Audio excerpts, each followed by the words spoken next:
이거는 외워놓으시기 바랍니다. 같이 읽습니다. 누구든지 말씀을 멸시하는 자는 멸망하려니와 명령을 두려워하는 자는 보상을 받으리라.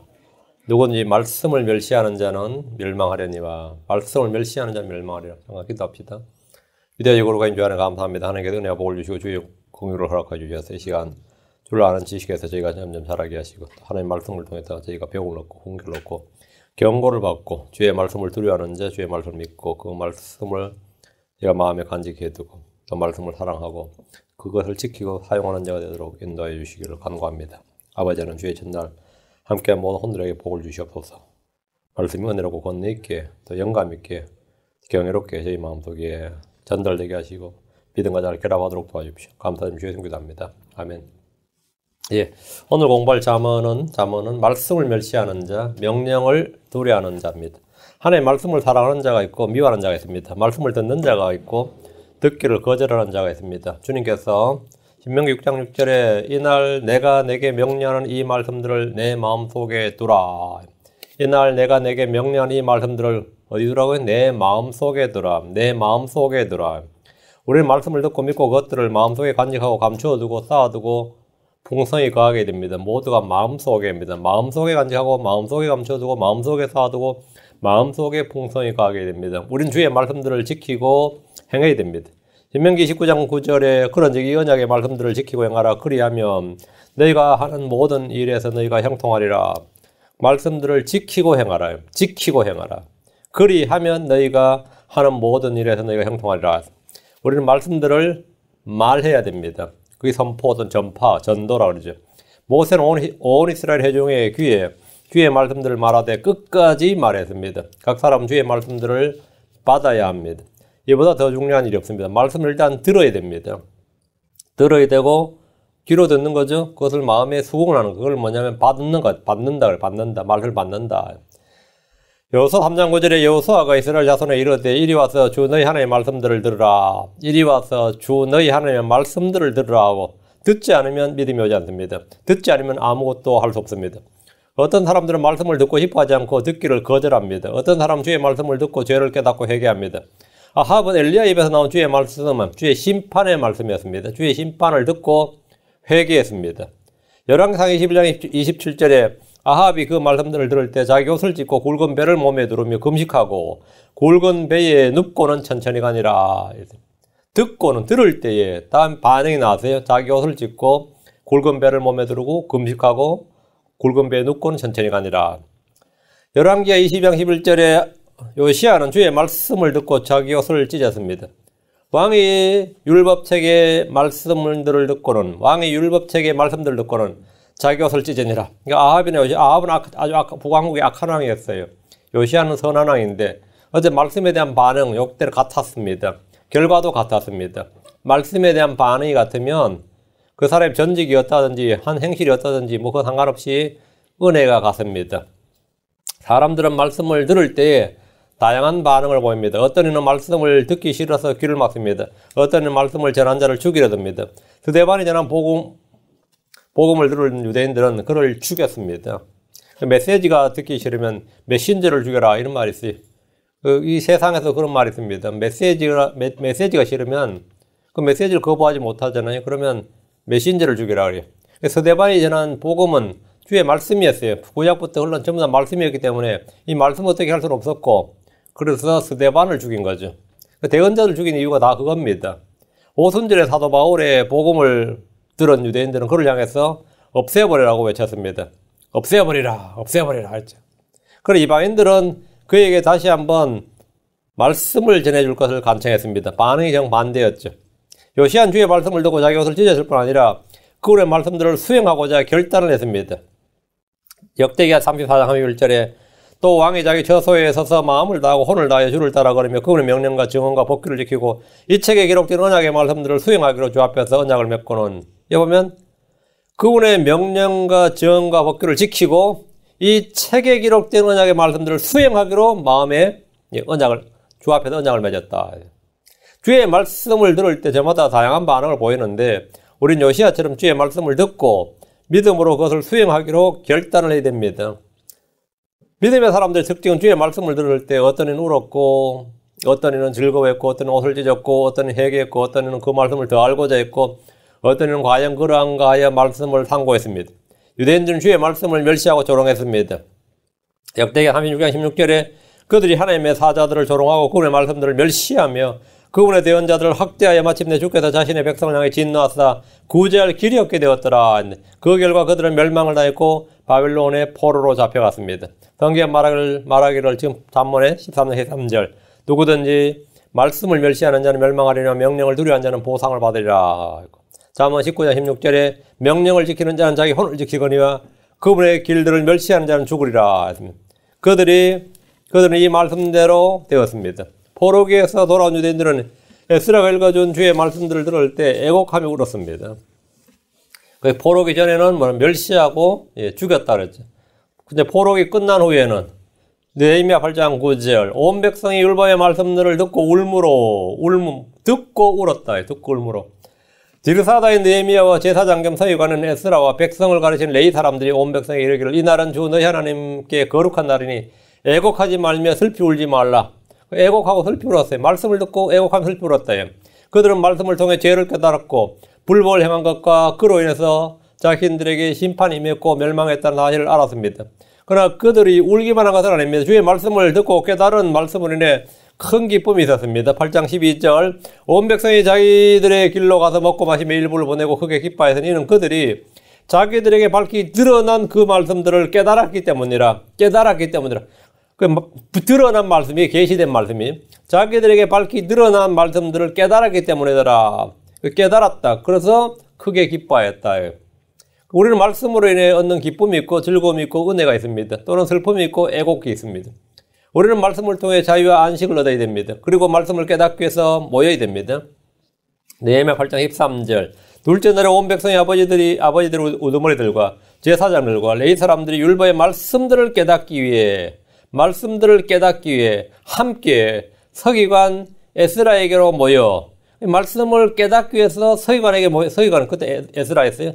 서기관 에스라에게 모였다. 주의 말씀은 죄에 대해서는 애곡과 슬픔을 주지만 또한 그 말씀 자체는 우리에게 기쁨을 줍니다. 예레미야 10장 16절에 내가 주의 말씀들을 발견하고 그것들을 먹으며 주의 말씀이 내게 기쁨과 마음의 즐거움이 되었사오니 오 주 만군의 하나님이여 나는 주의 이름으로 불리나이다. 주의 말씀이 내게 기쁨과 마음의 즐거움이 됐다. 기쁨과 마음의 즐거움이 되는 말씀. 그것이 바로 우리가 지금 읽고 배우고 듣고 공부하는 성경 말씀입니다. 자, 본문을 봅니다. 자, 13장 1절. 말씀에 대한 반응이에요. 그 말씀을 멸시하는 자가 있고, 존중하는 자가 있고, 두려워하는 자가 있고, 받는 자가 있고, 거절하는 자가 있고, 믿는 자가 있고, 믿지 않는 자가 있고, 이 반응이 아주 다양합니다. 자, 1절. 지혜로운 아들은 자기 아버지 훈계를 들으나 비웃는 자는 책망을 귀담아 듣지 아니하느니라. 아버지 훈계를 듣는 아들이 지혜로운 아들이에요. 비웃는 자는 책망을 귀담아 듣지 아니하느니라. 성경의 책망을 귀담아 듣지 않는데 흘려 듣는다 이거죠. 아니면 듣지 않거나. 지혜로운 자, 비웃는 자는 다른 게 아닙니다. 말씀을 듣는 반응으로 결정하는 거죠. 하나님께서 어떤 사람을 지혜롭다, 아니면 저는 컴플, 조롱하는 자다. 이건 뭘로 결정하느냐면 말씀을 듣느냐 안 듣느냐 이거죠. 말씀을 듣느냐 안 듣느냐. 지혜로운 아들과 비웃는 자의 대조입니다. 이거 비웃는 자 이건 조롱하는 자, 스코너예요. 지혜로운 아들은 자기 아버지 훈계를 듣습니다. 지혜로운 자는 주의 말씀을 듣고 행하는 자입니다. 그게 지혜로운 자예요. 지혜로운 자는 혼들 얻는 자입니다. 지혜로운 자는 시간을 사서 얻는 자입니다. 지혜로운 자는 주를 누리하고 악을 미워하는 자입니다. 지혜로운 자는 혀를 바르게 사용하는 자입니다. 지혜로운 자는 명령들을 받아들입니다. 지혜로운 자는 지식을 샀습니다. 이게 성경에서 말한 지혜로운 자예요. 나는 지혜로운 자인가? 어리석은 자인가? 지혜로운 자인가? 주를 누리하고 악을 미워하는 자. 지혜로운 자는 혀를 바르게 사용하고 명령을 받아들이는 이런 사람은 지혜로운 자라 해요. 오늘 학교 교육은 지혜로운 자를 양성하는 데 목표가 있는 게 아니에요. 오늘날 학교 교육은 clever예요. 똑똑한 사람을 만드는 데 집중을 합니다. 똑똑한 사람을 만드는 데 집중을 하지 지혜로운 자를 만드는 데는 아무런 소용이 없습니다. 오늘 학교 교육은 사람을 지혜롭게 하는 데는 아무런 적이 없어요. 예, 그 커리큘럼 전체가 목표가 지혜로운 자를 만들 수는 없는 거죠. 예, 지혜로운 자는 뭐라고요? 아버지 훈계를 듣고 명령을 지키고 악을 미워하고 이게 되는 거죠. 그 케네디 대통령 전까지 미국에서는 모든 모든 이 수업은 담임 선생님이 기도하고 시작했어요. 학교에서 수업에 하나님께서 애들에게 지혜와 명철을 주시도록 이 수업 전에 기도하고 시작했어요. 수업 전. 그리고 학교 모든 교실 벽에는 십계명이 붙어 있었습니다. 모든 벽에는. 아주 좋은 시절이었어. 근데 이게 헌법 불일치 판정이 난 거예요. 이 공립학교에서, 학교에서 이렇게 애들한테 어릴 때부터 이 종교를 강요하는 것은 안 된다 해서. 그래서 그때부터 미국이 이제 가기 시작한 겁니다, 이게. 그때부터 이제, 왜? 지혜론자를 길러내지 못하는 거예요. 악을 두려워하고 죄가 뭔지를, 이건 전부 다 이제 이게 없어진 거지. 어릴 때부터 그걸 그렇게 가르치면 안 된다고 해가지고. 그렇게 가르치면 안 된다 해. 그 똑똑한 사람 만드는 것에 집중하는 거죠. 예수 그리스도는 하나님의 지혜입니다. 그 지혜로운자라는 것은 예수 그리스도를 소유한 자예요. 그리스도 십자가는 하나님의 권능이고 하나님의 지혜입니다. 복음은 이 세상의 지혜가 아닙니다. 하나님의 지혜예요. 고린도전서 2장 6절 8절에 그러나 우리가 완전한 자들 가운데서 지혜를 말하거니와 그것은 이 세상의 지혜가 아니어도 아무 쓸모없게 될 이 세상 통치자들의 지혜도 아니라 다만 우리는 신비 속에 있는 하나님의 지혜고 감추어진 지혜를 말하노니 이 지혜는 하나님께서 우리의 영광을 위하여 세상이 생기기 전에 정하신 것이라. 이 지혜는 이 세상 통치자들 중에서 아무도 알지 못하였으니 만일 그들이 그것을 알았더라면 영광의 주를 십자가에 못 박지 아니하였으리라. 이 지혜는 하나님의 지혜 곧 감추어진 지혜입니다. 이 세상의 지혜는 이 세상 통치자의 지혜, 사람들의 지혜가 아니다 이 말이죠. 이 세상의 지혜는 하나님께 어리석음입니다. 이 세상의 지혜는 땅에서 난 것이고 마귀에게 속한 겁니다. 야고보서 3장 13절 17절에 보면 너희 가운데 지식을 갖추고 지혜로운 자가 누구냐? 그는 지혜의 온유함으로 선한 생활에서 나오는 자신의 행위를 보일지니라. 보일 사람 아무도 없습니다. 그러나 너희 마음속에 독한 시기와 다툼이 있으면 자랑하지 말며 진리를 거슬러 거짓말하지 말라. 이러한 지혜는 위로부터 내려온 것이 아니오 땅에 속한 것이요 관능적이며 마귀에게 속한 것이니 마귀에게 속한 것이 시기와 다툼이 있는 곳에 거기에는 혼란과 모든 악한 일이 있느니라. 그러나 위로부터 난 지혜는 첫째 순수하고 다음으로 화평하며 부드럽고 간청을 잘 들어주며 긍휼과 선한 열매들로 가득하고 차별이 없고 위선이 없느니라. 여러분은 지혜로운 자인가 한번 생각해 보시기 바랍니다. 사람의 지혜, 세상의 지혜가 아닌 하나님의 지혜를 갖춘 사람이 되어야 됩니다. 하늘에 계신 아버지 훈계를 듣는 자가 지혜로운 자입니다. 비우는 자는 책망을 귀담아 듣지 않습니다. 성경의 기록은 교리와 책망과 바로잡음과 의로 훈육하는 데 목적이 있습니다. 근데 이 책망을 귀담아 듣지 않는다. 교리가 들리기 시작하면 교리가 잣대예요. 교리가 들리기 시작하면 나는 이거 말씀하고 안 맞네. 나의 생각이나 나의 가치관과 나의 생활과 안 맞네. 그럼 뭐 당연히 뭐가 오는 거죠? 부딪히게 되는 거죠. 막 이제 말씀과 내가 부딪히게 된다고. 예. 그러니까 책망을 원치 않는다. 그 말은 교리를 거부하는 거죠. 거부하는 겁니다. 잠언 1장 3절에 너희는 내 책망을 듣고 돌이키라. 보라 내가 내 영을 너희에게 부어주며 내 말들을 너희에게 알려주리라. 너희는 내 책망을 듣고 돌이키라. 내 책망을 듣고 돌이키라. 그러나 대부분의 사람들은 책망을 들을 때 원치 않고 무시하고 멸시합니다. 잠언 1장 32절에 도리어 너희가 내 모든 권고를 무시하고 내 책망을 전혀 원치 아니하였은즉 도리어 너희가 내 모든 권고를 무시하고 잠언 1장 25절에 도리어 너희가 내 모든 권고를 무시하고 내 책망을 전혀 원치 아니하였은즉 30절 내 권고를 전혀 원치 아니하고 내 모든 책망을 멸시하였기 때문이라. 권고를 무시하고 원치 않고 전혀 원치 않고 멸시했다. 책망을 거절하는 자는 잘못 행하는 자입니다. 책망을 싫어하는 자는 짐승과 같습니다. 비웃는 자는 책망을 귀담아 듣지 않습니다. 책망을 중히 여기는 자는 존경을 받습니다. 책망을 중히 여기는 자는 분별이 있습니다. 책망을 귀담아 듣는 자는 명철이 있습니다. 책망을 싫어하는 자는 죽습니다. 잠언 5장 10절에 길을 버린 자에게는 바로잡는 일이 괴로우며 책망을 싫어하는 자는 죽으리라 했습니다. 성경 경고하기를 잠언 29장 1절 자주 책망을 받으면서도 목을 굳게 하는 자는 갑자기 멸망을 당하며 또 구할 길이 없으리라 했습니다. 교리로 책망을 받아야 됩니다. 교회에서 부드러운 말이나 듣기 좋은 말 찾지 말고 교리로 책망을 받고 진리의 틀로 바로잡힘으로 훈육받기를 열망해야 됩니다. 다음 2절 사람은 자기 입의 열매로 말미암아 선을 먹으려니와 범법자들의 혼은 폭력을 먹으리라. 사람은 자기 입의 열매로 말미암아 선을 먹으려니와 선을 먹는다. 우리가 먹는다는 것은 소출, 수익 또는 열매를 먹는 거죠. 그래서 사람은 자기 입의 열매로 말미암아 선을 먹으려니와 선이 자기 입의 열매로 선을 먹는다는 것은 선이 그 사람의 뭐죠? 수확, 열매 소출이다 이 말이에요. 범법자들의 혼은 폭력을 먹으리라. 범법자들은 뭐가 소출이에요? 그 사람이 하는 모든 행위의 열매가 폭력이다 이거예요. 내가 뭐를 먹는데 내가 뿌린 대로 거두고 그걸 먹는 거예요. 사람은 다 자기가 뿌린 대로 거두고 자기가 행한 대로 그 열매를 먹습니다. 그것이 행위의 열매예요. 생각을 하면 생각의 열매가 있고, 말은 입술의 열매가 있고, 행위는 행위의 열매가 있습니다. 자기 입의 열매로 말미암아 선을 먹으려니와, 사람은 자기 입의 열매로 말미암아. 이 자문은 12장 14절에서 한번 다루었습니다. 잠언 12장 14절에 사람은 자기 입의 열매로 말미암아 좋은 것으로 만족을 얻을 것이요 사람의 손의 보답이 그에게로 돌아가리라. 예. 자기 입의 열매로 말미암아 좋은 것으로 만족을 얻을 것이요. 예. 이거 아주 중요한 말입니다.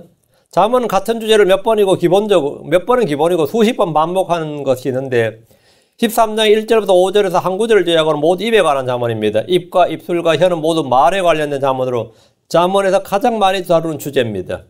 잠언 18장 10절에 사람의 배는 그 외에 입의 열매로 만족되며 그는 자기 입술의 소산으로 충족되리라. 입의 열매, 입술의 소산. 입과 입술은 뭐냐? 열매를 맺는데 사람 다 그걸 먹게 돼 있다는 거예요. 같은 주제입니다.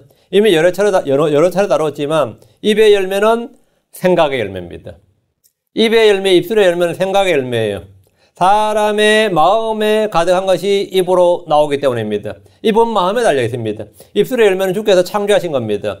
이사야 57장 19절 내가 입술의 열매를 창조하노라. 평강이 있을지어다. 멀리 있는 자와 가까이 있는 자에게 평강이 있을지어다. 주가 말하노라. 내가 그를 고쳐주리라.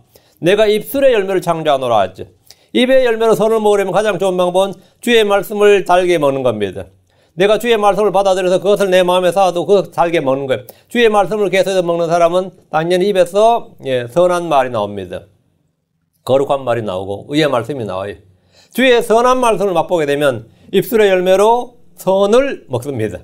시편 119편 103절 주의 말씀들이 내 입맛에 어찌 그리 단지요 참으로 내 입에 꿀보다 더 다니다.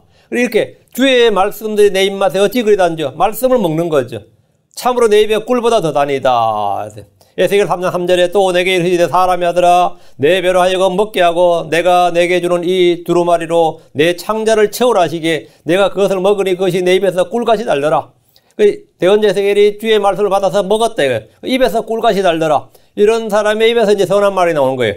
주의 말씀은 주의 입의 열매입니다. 하나님의 선하심을 맛보고 주의 열매를 맛보아야 됩니다. 아가서 2장 3절 아들들 가운데 계신 나의 사랑하는 이는 숲의 나무들 가운데 있는 사과나무 같으니 내가 그분의 그늘 아래 앉아 크게 기뻐하였고 그분의 열매는 내 입맛에 달았도다. 그분의 열매는 내 입맛에 달았도다. 이 하나님의 선한 말씀을 맛보아야 마찬가지로 내가 선을 먹을 수가 있는 내 입의 열매로 선을 먹을 수 있는 겁니다. 아가서 5장 13절에 그분의 뺨은 향료꽃밭 같고 향기로운 꽃들과도 같으며 그분의 입술은 백합 같아서 달콤한 냄새를 내는 모략을 떨어뜨리노다. 또 아가서 5장 16절에 그분의 입은 지극히 달콤하니 참으로 그분은 모든 것이 사랑스럽도다. 오 예루살렘의 딸들아 이분이 나의 사랑이요 이분이 나의 친구시로다. 우리 입술의 열매는 찬양과 감사입니다. 다음 범법자들의 혼은 폭력을 먹으리라 하세요. 입의 열매로 좋은 것을 먹을 수 있지만 범법자들의 혼은 입의 열매로 폭력을 먹습니다. 입으로 싸움을 불러오고 재앙을 불러오고 입으로 망하거나 입으로 죽기도 합니다. 폭력을 불러온다 이거. 우리 요즘은 영화를 보면 깡패 영화도 많고 도둑질한 영화도 많고 그런 거 많죠. 전쟁 영화도 많고 그거 보면 말 한마디로 싸움 나고 살인 나고 하는데 실제로 현실은 영화나 소설보다 더합니다. 이 현실은 그런 영화나 소설보다 훨씬 더합니다. 범법자들의 혼은 입의 열매가 폭력입니다. 말마다 욕설에다가 이 죽인다는 말이 달려 있어요. 야, 특히 한국 사람들이 말끝마다 이게 정말 끝내줘요. 제가 크리스천이 되기 전 고등학교 이제 3학년 때 크리스천이 되었으니까 제가 크리스천이 되는 이제 어쨌든 초중고등학교를 다녔잖아요. 그 애들 입에서 그 어린애 초등학생 그 어린애 입에서 나만 그랬는지 우리 시골만 그랬는지 여러분도 그랬는지 모르겠는데 애들끼리 서로 쓰는 말이 너 죽어. 그 애들끼리 쓰는 말이 너 죽어 죽인다 이게 막 거의 붙어 있어요. 새끼 하면서 너 죽어 새끼야 그런데 이게 너무나 자연스러운 거예요. 듣는 애도 별것 없어요. 근데 입에 붙어 있는 게 죽는다요. 일상언어예요. 근데 그게 애들끼리만 쓰는 말이 아니에요. 애들은 다 어른한테 배운 말이에요. 근데 선생님이 수업 시간에 하는 말이 똑같아요. 말 안 들으면 죽어. 선생님이 자연스럽게 애한테 너 죽을래? 이게 뭐 너무 자연스러운 거예요. 응? 뭐 팬다, 반쯤 죽인다, 죽여놓는다 이런 말이 시장에서나 일터에서나 뭐 학교 수업 시간에나 선생님 입에서나 자연스러워요. 응? 너 죽고 싶냐? 이런 말이 막 너무나 자연스러워요.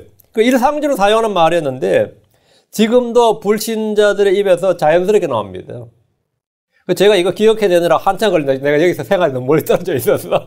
야, 옛날에 다 그랬었구나.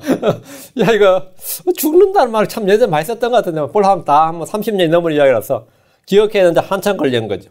크리스천이 되고 나서 이제 이런 말 안 쓰게 되니까, 응? 이런 말 안 쓰게 되니까. 범법자들의 혼은 입의 열매로 폭력을 먹는데 욕설과 무시로 분노를 격발시키고 뭐 서로 죽이겠다고 하는 말입니다. 그 폭력을 먹는 거예요. 폭력을 불러오는 거죠, 당연히. 그래서 막 이 사람이 뭐, 그래서 막 분노 유발자라 그러죠. 분노 유발자. 야, 그 사람들 싸우는 거 보면 진짜 분노 유발자들 많죠. 3절. 자기 입을 지키는 자는 자기 생명을 보호하나 자기 입술을 크게 벌리는 자에게는 멸망이 있으리로다. 자기 입을 지키는 자는 자기 생명을 보호하나 자기 입술을 지키는 자는 입술을 크게 벌리는 자는 그게 멸망이 있으리로다.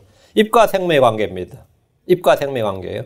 자기 입을 지키는 자는 자기 생명을 보호합니다. 자기 입술을 크게 벌린 자는 멸망을 합니다. 시므이를 보십시오. 시므이가 왜 죽었어요? 그는 입을 지키지 않고 자기 입을 크게 벌려서 다윗에게 저주를 쏟아냈습니다. 덕분에 그는 솔로몬에게 죽임을 당합니다. 헤롯은 입을 벌려 연설했지만 그는 주의 심판을 받아 죽었습니다. 주께 감사를 하든 찬양하든 말씀을 선포하기 위해 입을 여는 것은 의의 열매를 맺습니다. 그러나 불평하는 자는 주께서 그가 말한 대로 열매를 주십니다. 민수기 14장 28절에 내게 불평하는 이 악한 회중을 내가 어느 때까지 참으랴. 이스라엘 자손이 내게 불평하는 것 즉 그들의 불평을 내가 들었노라. 그들에게 이르되 주가 말하노라. 진실로 내가 살아있음을 두고 맹세하거니와 너희가 내 귀에 말한 대로 내가 너희에게 행하리니. 너희가 내 귀에 말한 대로. 우리는 특히 주님 앞에서 자기 입을 지켜야 됩니다. 맹세로 말을 하거나 경솔히 서원하는 등의 이런 멸망을 자초하는 일입니다. 자기 입술을 크게 벌린 자는 경솔히 써보는 것뿐 아니라 경솔히 판단하고 정죄하고 비난하고 욕하는 것들이 다 포함됩니다.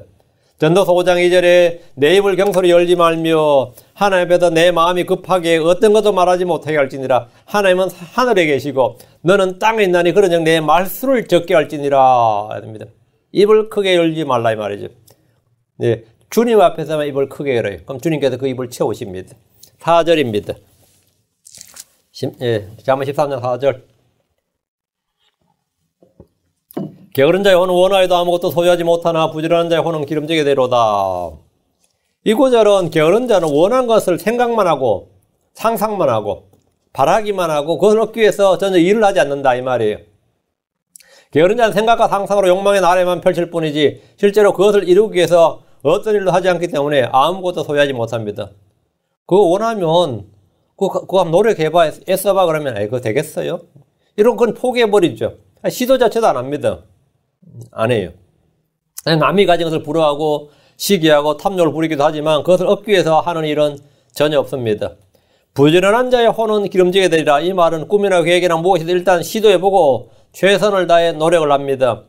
부지런한 자는 목표를 정하면 그 일을 위해서 몸을 불사르기 마련입니다. 사람이 아무리 노력해도 안 되는 일이 있고 실패할 수도 있겠지만 아무것도 안 하는 게으른 자와는 다릅니다. 우리는 부지런히 주를 찾아야 됩니다. 주님은 자기를 부지런히 찾는 자들에게 보상해 주시는 분입니다. 그냥 찾는 게 아니라 부지런히 찾아야 돼요. 우리는 형제들을 살펴보는데 부지런히 살펴봐야 됩니다. 대언자들은 혼의 구원에 대해 임할 은혜를 부지런히 조사하고 탐구했습니다. 전부 다 부지런히. 베드로 1장 10절에 이 혼의 구원에 관해 너희에게 임할 은혜에 대하여 대언한 대언자들이 부지런히 조사하고 탐구하되. 성경 공부는 은을 찾듯 금을 찾듯 그렇게 부지런히 찾아야 됩니다. 자, 한번 2장 4절 6절에 은을 구하는 것 같이 그것을 구하고 감추어진 보화들을 찾는 것 같이 그것을 찾으면 그때 주 두려운 것을 깨닫고 하나님 아는 것을 발견하리니 이는 주께서 지혜를 주시며 그분의 입에서 지식과 명철이 나오기 때문이니라. 부지런히 찾아야 돼. 그냥 찾는 게 은을 구하는 것 같이 감추어진 보화들을 찾는 것 같이 그렇게. 부지런한 자의 혼은 기름지게 됩니다. 기름지게 돼요. 여러분이 무언가를 계획하고 목표한 것이 있다면 모든 일에 절제하면서 부지런히 달려야 됩니다. 부지런한 자의 혼은 기름지게 되라 이 말씀대로 될 겁니다. 5절입니다. 의로운 자는 거짓말을 미워하나 사악한 자는 역겨우며 수치에 이르느니라. 의로운 자는 거짓말을 미워하나.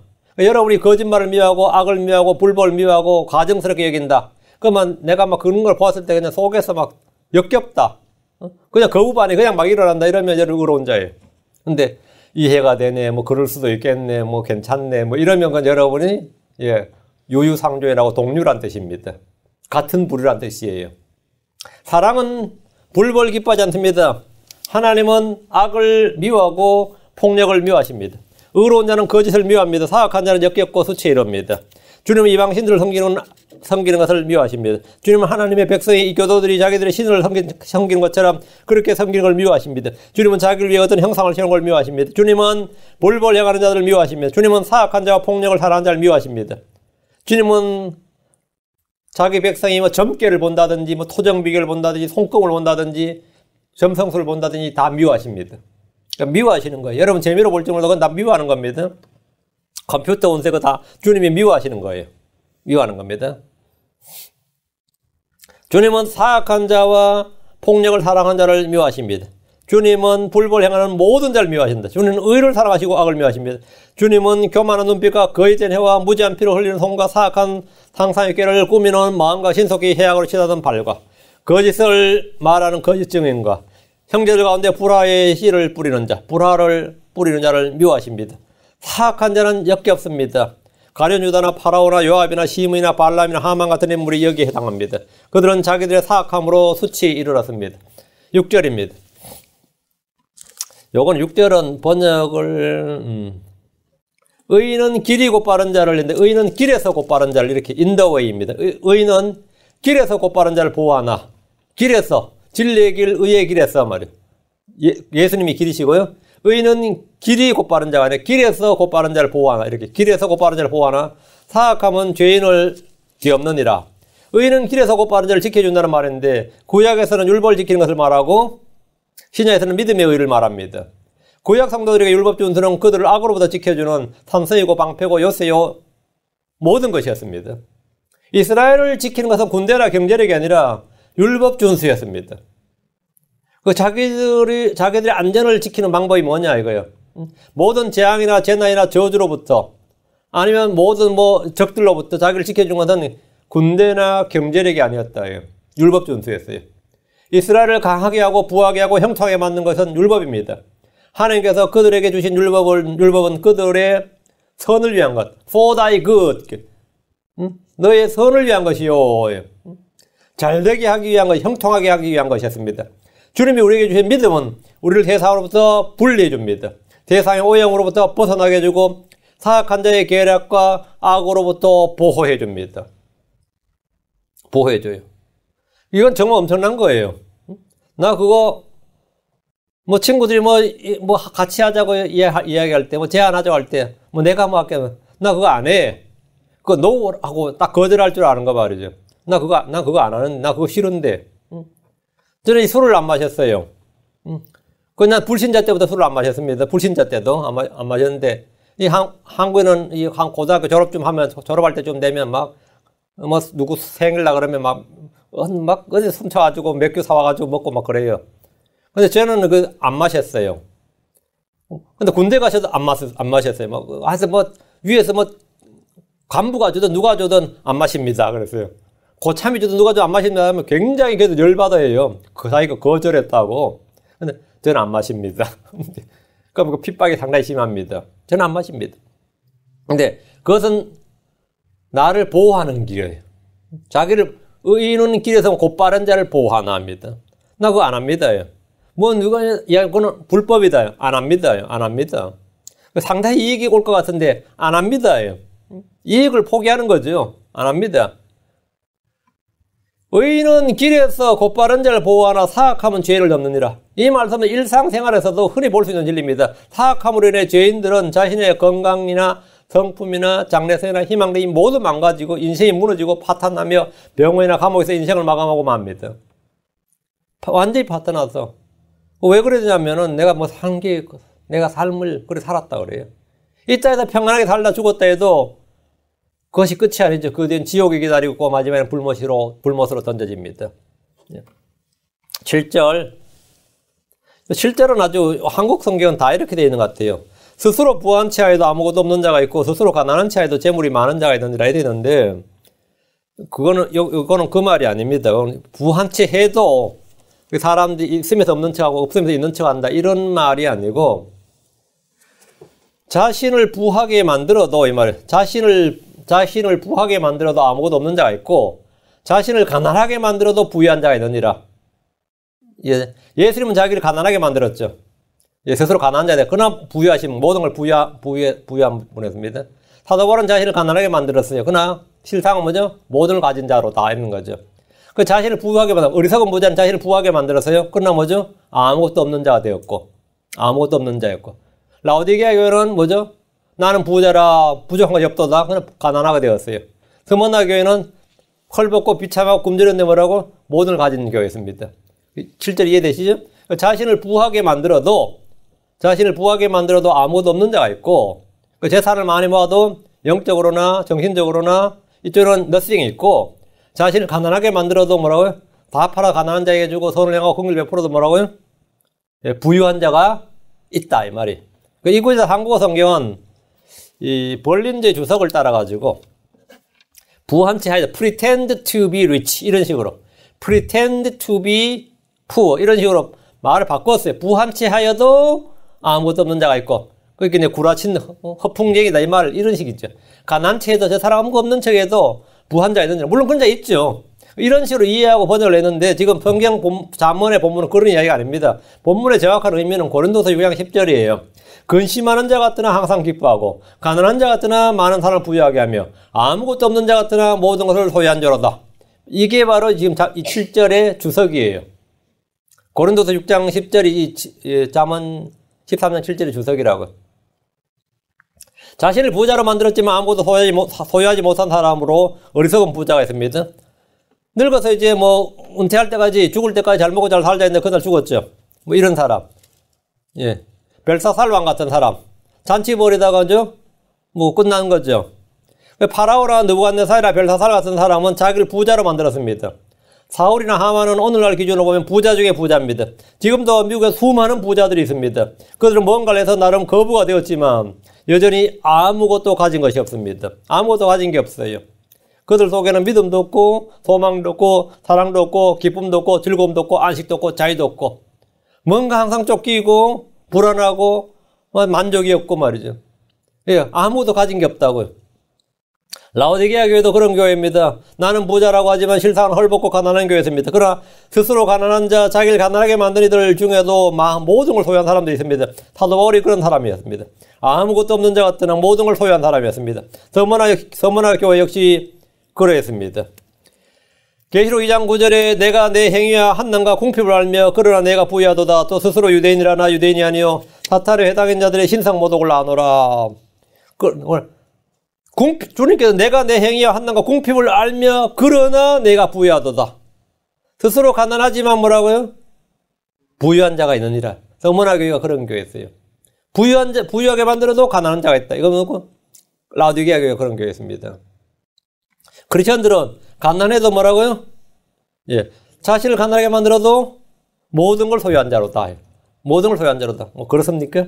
어떤 생각이에요?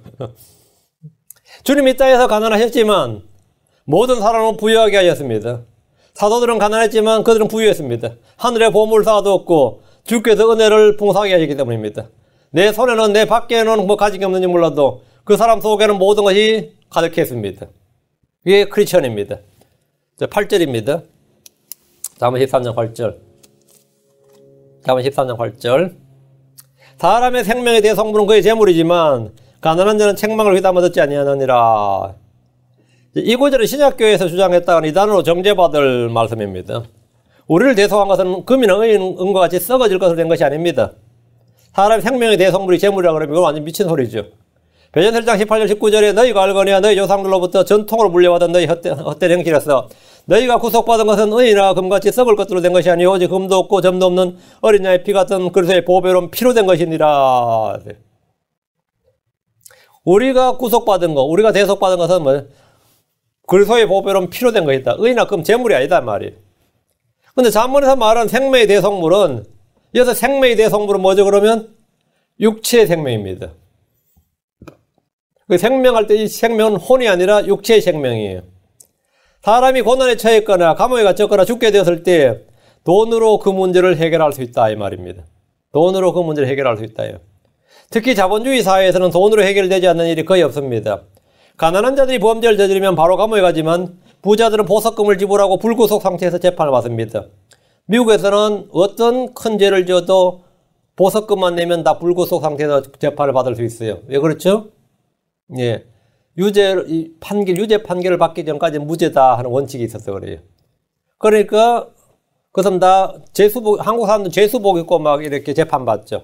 포승줄에 묶여서 뭐 호송하고 구치소에 갇혀 있다가. 그래서 미국에서 오제 심슨 재판 보셨죠? 재판받는 그날로 양복 입고 재판받았어요. 그때까지 재판받는 그날까지도 무죄였고, 재판장이 재심을 해서 무죄했을 때 무죄였어요. 그렇기 때문에 이 현행범이라도 일단 잡혀서 경찰서에 갔다가 재판 갔을 때 보석금 책정받은 보석금 내면 무죄 상태에서 재판을 받아서 판결이 떨어진 그날부터 유죄가 되는 겁니다. 그 무죄 상태에서 재판을 받아요. 예. 그러다 보니까 부자들은 다 보석금 지불하고 불구속 상태에서 재판을 받고, 그래서 재판 딜도 합니다. 그러다 보니까, 이 판결 10년 이렇게 났는데, 가난한 자는 그냥 그 자리에서 바로 프리즌으로 가요. 근데 부자들은 보통 뭐, 재산 정리 좀 하고, 이거 다 정리해야 된다고 한 달간 유예를 주십시오. 한 달간 유예하고, 한 달 뒤에 다 정리하고, 사표 낼 거 사표 내고, 재산 정리하고 정리하고, 뭐, 은행 정리하고 다 정리하고 나서 이제 그 한 달 뒤에 이제 이렇게 감옥 가요. 미국이나 제도가 아주 부자들에게는 아주 좋은 제도예요. 그 사이에 어떻게 무죄 입증해버리면 게임 끝나버린 거예요, 또. 그 사이에. 가난한 사람들은 엄청 불리하죠. 부자들은 아무런 문제가 없습니다. 재판을 받을 때도 가난한 사람들은 높은 형량을 받는 게 보통입니다. 부자들은 유능한 변호사들을 고용해서 무죄를 받아내거나 형량을 대폭 낮춰버립니다. 생명의 대성물이 그의 재물이란 말이 이런 경우에 해당합니다. 재난을 당했을 때도 부자들은 돈을 사용해서 쉽게 거기서 빠져나옵니다. 건강에 문제가 생겨도 즉시 좋은 병원을 찾아서 고칩니다. 그러나 가난한 사람들은 그냥 병을 알고도 안고 살다가 큰 병을 만들거나 죽습니다. 돈은 모든 것에 효용이 있습니다. 다시 8절. 가난한 자는 책망을 귀담아 듣지 아니하느니라. 사람들은 흔히 가난한 자는 겸손하고 부드럽고 주의 권고나 훈계나 책망을 잘 들을 줄 생각하는 경향이 있지만 부자나 가난한 자나 죄인이란 자는 아무런 차이가 없습니다. 우리는 은근히 가난한 자가 좀 더 영적일 거라 생각하는 그런 경향이 있는데 전혀 그렇지 않다 이 말이죠. 빛을 거절하는 면에서 부자나 가난한 자는 똑같습니다. 여러분이 부자한테 전도하는 게 올 것 같아요? 가난한 자한테 전도하는 게 올 것 같아요? 전도해보면 알아요. 가난한 자라고 저 사람 아무것도 가기 때문에 잘 믿을 것 같아. 한번 해봐. 잘 믿는 거. 전혀 그렇지 않습니다. 부자나 가난한 자는 똑같습니다. 책망을 귀담아 듣기 싫은 것도 마찬가지입니다. 부자는 악하고 가난한 자는 선한 것이 아닙니다. 부자는 하늘의 왕국에 들어가기 어렵고 가난한 자는 쉬운 것이 아닙니다. 구원의 문은 모두에게 똑같이 열려 있습니다. 구원의 방법이나 조건은 모두에게 똑같습니다. 부자이기 때문에 불리하고 가난하기 때문에 유리한 것은 전혀 없습니다. 주님이 주시는 은혜와 복은 돈 없이 값도 치르지 말고 살 수 있는 겁니다. 이사야 55장 1절에 오호 목마른 자들아 너희는 물로 나오라 돈 없는 자도 오라 너희는 와서 사 먹되 참으로 와서 돈도 내지 말고 값도 치르지 말며 포도즙과 젖을 사라. 돈 없는 자도 오라 했으니까 부자나 가난한 자나 다 조건이 같아진 거죠. 조건이 같아진 거죠. 재산의 여부와 상관없이 원하기만 하면 얻을 수 있는 것이 구원이고 성령의 선물입니다. 계시록 20장 17절에 성령과 신부가 말씀하시러 오라 하시는도다. 듣는 자도 오라 할 것이요 목마른 자도 올 것이요 또 누구든지 원하는 자는 누구든지 원하는 자는 값없이 생명을 취하라. 원하는 자는 그 재물은 상관없는 거예요. 그건 상관없어요. 내가 원하느냐 원치 않느냐이지. 본문에 가난한 자는 책망을 귀담아 듣지 않는다는 것은 전도를 해본 사람 누구나 체험적으로 잘 압니다. 삶이 고달픈 사람들은 먹고 사는 문제만 더 힘들고 귀찮은데 복음이니 구원이니 하는 말에 관심조차 기울이지 않는 데다가 죄를 책망하면 내가 지금 없다고 내가 없이 산다고 무시하냐 하면서 더 분노하고 성질냅니다. 그런 사람은 더 힘들어요. 가난한 사람들은 조금만 잘못하면 상처받고 자기 무시한다 그러고 하면 더 분노가 폭발해서 복음 전하기가 더 힘듭니다. 응? 내가 없이 산다고 이 전도자까지 나를 욕하네 뭐 이래요. 교회에서 전도하는 사람들까지 나를 무시하네. 이거 뭐 없는 사람들 생각하기가 더 힘듭니다. 말이 안 통합니다. 응? 말이 안 통해요. 그럼 뭔가 좀 하려고 그러면 교행을 바라고 와요. 교행을 바라고. 이게 주제 확 나왔죠. 삶에 여유가 없고 마음에도 전혀 여유가 없기 때문에 책망을 귀담아 듣지 않습니다. 9절입니다. 의로운 자의 빛은 기뻐하나 사악한 자의 등불은 꺼지리라. 의로운 자는 세상의 빛이고 소금입니다. 크리스천들은 빛의 자녀고 낮의 자매입니다. 마태복음 5장 16절에 이와 같이 너희 빛을 사람들 앞에 비추어 그들이 너희의 선한 행위를 보고 하늘에 계신 너희 아버지께 영광을 돌리게 하라. 성경 말하기를 누가복음 12장 35절에 너희 허리에 띠를 띠고 너희 등불을 타오르게 하며 했는데 사악한 자의 등불에서 등불은 사람의 영을 말합니다. 잠언 20장 27절에 사람의 영은 주의 등잔불로서 뱃속의 모든 부분을 살피느니라. 사악한 자의 등불은 사악한 자의 영입니다. 욥기 21장 17절에 사악한 자의 등불이 얼마나 자주 꺼지는가 그들의 멸망이 그들에게 얼마나 자주 닥치는가 하나님께서 친히 분노하사 고통을 나누어 주시는도다. 사악한 자의 등불이었죠. 잠언 20장 20절에는 누구든지 자기 아버지는 어머니를 저주하면 그 사람의 등불은 깜깜한 어둠 속에서 꺼지리라. 그 사람의 등불, 사악한 자의 등불, 사람의 영은 등잔불이다. 영이래. 등불이 뭐냐? 영이다. 그래. 너희 허리에 띠를 띠고 너희 등불을 타오르게 하라. 영을, 뜨거운 영을 지니라는 거예요. 불타오르게 하라. 이 말이에요. 영을. 그 사악한 자의 등불이 꺼진다. 이 말은 그의 영이 꺼진다. 소멸한다. 이 말입니다. 사악한 자의 등불 꺼지리라. 그럼 등불 꺼지면 육체가 죽는 거예요. 10절입니다. 오직 교만에 의해서 다툼이 생기거나 좋은 충고를 받은 자에게는 지혜가 있느니라. 교만에 의해 다툼이 생긴다. 다툼의 원인이 무엇인지 보여주는 겁니다. 사람과 사람이 왜 다투고 왜 갈등하고 왜 싸우는 것 같아요? 예. 모든 전쟁의 원인은 마음속에 우리 지체에서 싸우는 정욕입니다. 모든 다툼은 교만입니다. 교만에 의해서 다툼이 온다. 잠언 28장 25절에 마음이 교만한 자는 다툼을 일으키거니와 주를 신뢰한 자는 기름지게 되리라. 마음이 교만한 자는 다툼을 일으키거니와 다툼과 분쟁과 갈등과 싸움 등 거의 모든 것이 마음의 교만에 의해 생기는 겁니다. 10절 좋은 충고를 받은 자에게는 지혜가 있느니라. 이 말은 사람이 충고를 잘 받음으로 교만하지 않게 된다는 겁니다. 사람의 마음이 높아지지 않기 위해서는 성경의 권고와 훈계를 받아야 됩니다. 그래서 이 험블 마인드로 가는 거죠. 험블, 겸손, 자기를 낮추는 것 말이에요. 그러면 이제 교만하지 않는다. 날마다 주의 말씀을 묵상하면 형제들 위로 자기 마음이 높아지지 않습니다. 11절 헛되이 얻은 재물은 줄어들려니와 수고하여 모으는 자는 재물을 늘리리라. 헛되이 얻은 재물이란 불법의 소득, 불의의 소득을 말합니다. 마약 판매나 알코올 판매나 소박으로 얻은 수익이나 범죄 수익으로 재물 얻으면 그것이 줄어듭니다. 전에 기억이 나네. 벌써 이것도 몇십 년 전 이야기인데 신방을 갔는데 연안부두에서 장사하시는 분이었거든요. 그래서 그 장사가 엄청 잘 돼요. 왜 거기에 맨날 아침에 수산물 떼러 온 사람들이 막 새벽부터 오기 때문에 새벽 장사, 저녁 장사 이렇게 하는데 엄청 잘 돼요. 근데 보니까 신방을 따가 보니까 중간중간에 술을 팔더라고요. 내가 끄집어내서 깜짝 놀랐어요. 술을. 근데 여기도 술을 파시네 했더니만 술을 찾는 데다. 그래서 술을 감춰놓고 그분은 이제 다른 분도 내놓고 하는데 그분은 술을 감춰놓고 있다가 달라고 하는 사람만 준다. 자기는 그냥 자기가 먼저 구원하거나 보이게 해서 주진 않는다. 그냥 꼭 달라고 말을 하는 사람이 준다 그러는데 그때는 안 되는데 그래가지고 그랬더니 그분이 안 하시더라고요. 술 장사 안 하는 거예요. 술은 그냥 한국 다 병이 있죠. 소주 말이에요. 근데 이게 안 하셨어요. 제가 굉장히 그때 상당히 감탄했어요. 안 된다고 하니까 안 하는 거예요. 안 된다. 다음에 비디오 가게 아줌마를 만났어요.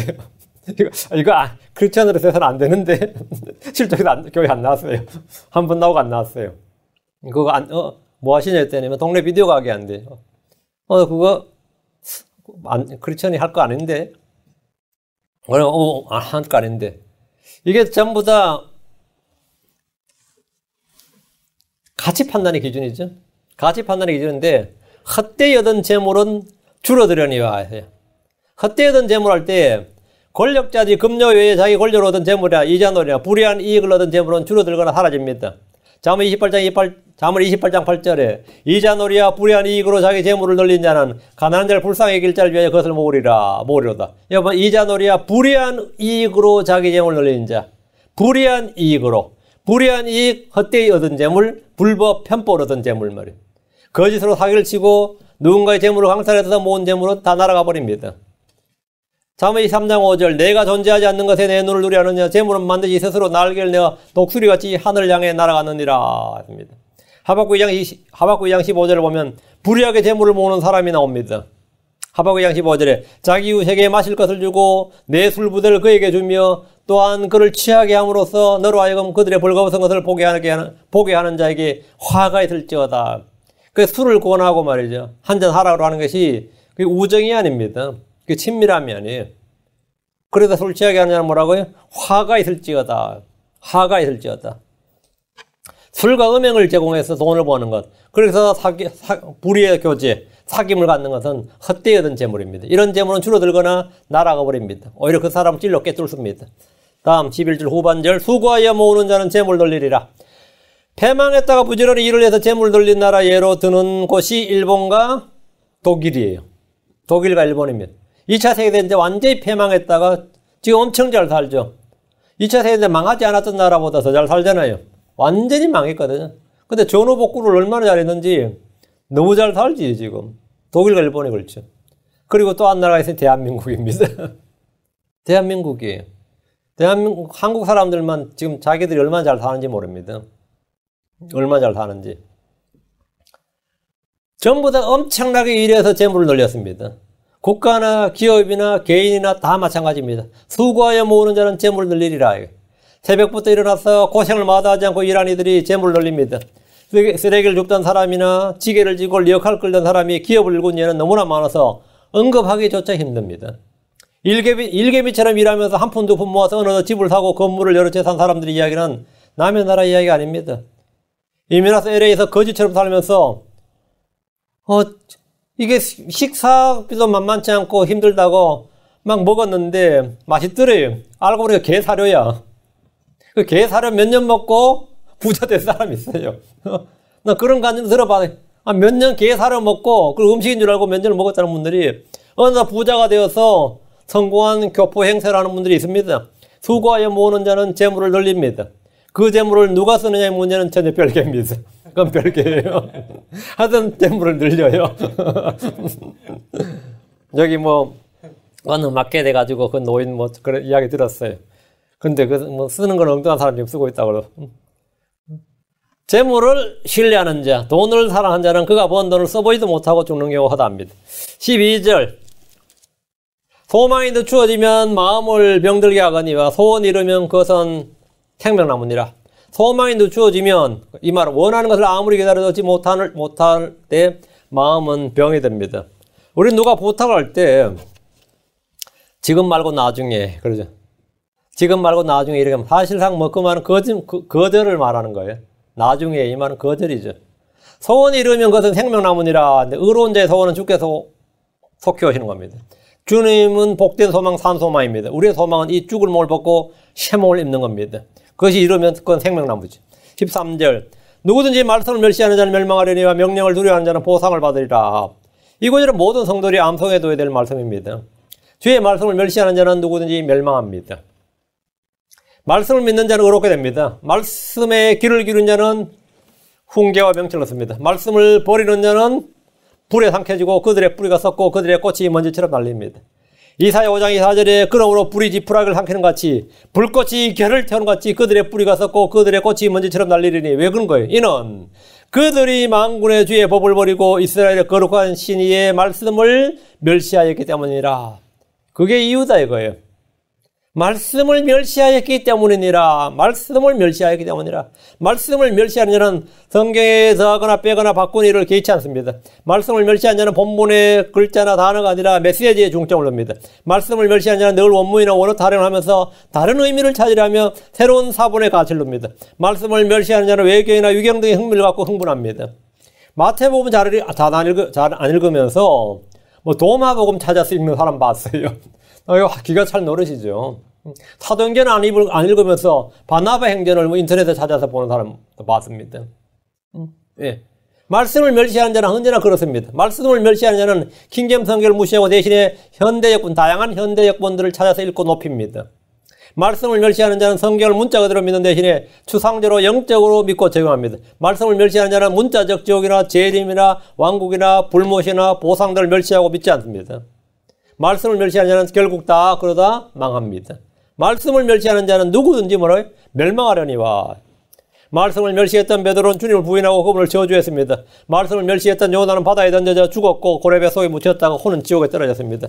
말씀을 멸시했던 시드기야는 눈이 뽑혔고 말씀을 멸시했던 파라오는 홍해에서 수장되었습니다. 말씀을 멸시했던 발람은 칼에 죽었습니다. 말씀을 멸시했던 이스라엘은 자기 땅에 뽑혀서 이방 땅으로 널리 흩어졌습니다. 말씀을 멸시했던 삼손은 원수들에 잡혀 눈이 뽑히고 재주를 부리는 광대가 되었습니다.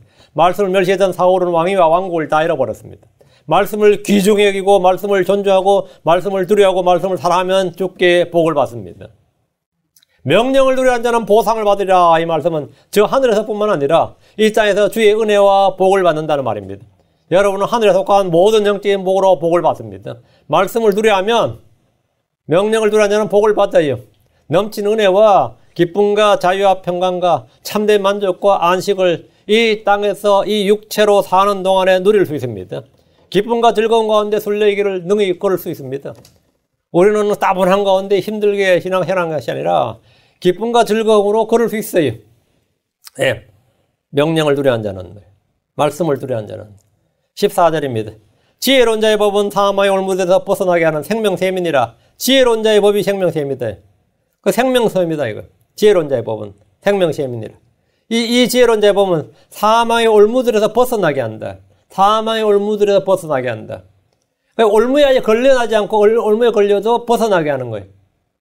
지혜로운 자의 법이 벗어나게. 다른 무엇을 스스로 벗어나려고 해서 점점 더 올가매이지는 거죠. 지혜로운 자의 법은 사망의 올무들에서, 마귀의 올무에서, 죄의 올무에서 여기서 뭐라고요? 벗어나게 하는 것이다. 예. 지혜로운 자의 법은 구약에서는 모세오경입니다. 신약에서는 그리스도의 법, 성례의 법입니다. 지혜로운 자의 법은 사망의 올무들에서 벗어나게 하는 생명샘이라 하는데, 생명샘이라는 것은 생명을 주는 샘. 이거 걸려서 내가 생명을 잃는 게 아니라 벗어나서 생명을 얻는 건 생수를 내는 샘이란 말입니다. 우리 주 예수님이 생수의 근원이십니다. 주님은 목마른 자들의 생수를 주시는 분입니다. 지혜로운 자의 법은 사망의 올무, 마귀의 올무, 죄의 올무들이 아무리 많이 놓여 있어도 그것들에 걸리지 않고 벗어나게 해주는 생명샘입니다. 그렇게 많이 쥐레밭이란 말이에요. 그렇게 많은 올무들과 함정과 그런 계계와 관계들이 막 널려 있는데 어떻게 무사히 아무렇지 않게 빠져나왔냐. 지혜로운 자의 법이 그 모든 데 벗어나게 했다. 그 여러분 마음속에 지혜로운 자의 법이 하나님의 말씀이 여러분 마음속에 딱 자리 잡고 있으면 이 땅에서 있는 마귀의 모든 계계가 무효가 되는 거죠. 효력을 발휘하지 못합니다. 그 사람에는 효력을 발휘하지 못해요. 예. 그러니까 계속해서 효력을 발휘하기 위해서 만약에 계속 유혹을 하는 거예요. 계속 유혹을 하는 거예요. 그렇다 물면 효력을 발휘하니까. 내가 지혜로운 자의 법은 사망의 올무들에서 벗어나게 하는 생명샘이니라 했습니다. 기도합시다. 위대하시고 거룩하신 주 하나님 감사합니다. 하나님께서 은혜와 복을 주시고 주의 영을 충만케 하기 위해서 이 시간 전한 모든 말씀들이 듣는 모든 혼들에게 은혜롭게 잘 전달되게 해주시고 또 이 말씀으로 인해서 저희가 살아갈 수 있도록 도와주시옵소서. 오늘 또 주의 말씀을 선포할 때마다 주의 영께서 함께 해주시고 또 주의 말씀 속에 남겨둔 지혜와 지식의 모든 부하가 저희 마음속에 풍성하게 쌓여질 수 있도록 또 자리 잡을 수 있도록 뿌리 내릴 수 있도록 은혜 베풀어 주십시오. 감사드립니다. 주의 성기도합니다. 아멘.